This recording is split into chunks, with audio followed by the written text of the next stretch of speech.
বিয়ের সিজন চলে এসেছে এবং আপকামিং ব্রাইডসদের মনের মধ্যে একটা দারুণ এক্সাইটমেন্ট কাজ করছে। বিয়ের সবকিছু রেডি করা, শপিং করা, কত কাজ, কিন্তু এর পাশাপাশি কিন্তু তোমাদেরকে স্কিনের ওপরেও নজর দিতে হবে। তোমাদের স্পেশাল দিনে তোমরা যদি একটা ফ্ললেস গ্লোয়িং মেকআপ চাও, তাহলে তোমাদের স্কিনকেও কিন্তু রাখতে হবে ভীষণই হেলদি, আর সেটার একটাই মূল মন্ত্র হচ্ছে স্কিন কেয়ার করা। দুর্গাপুজো সবে মাত্র গেল এবং সামনেই আসছে কালীপুজো।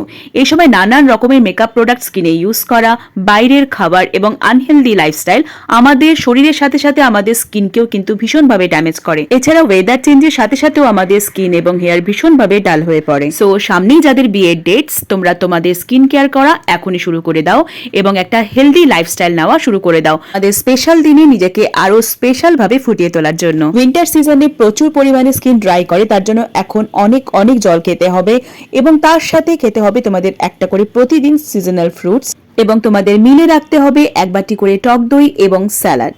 আর হ্যাঁ, ঘুমটাকে বাদ দিলেও কিন্তু হবে না, সময় মতো তাড়াতাড়ি ঘুমিয়ে পড়তে হবে এবং 8 ঘন্টা করে ঘুম কিন্তু অবশ্যই দরকার। তো ভিডিওটি হেল্পফুল হলে তোমরা লাইক, শেয়ার এন্ড কমেন্ট করে দিও। টাটা।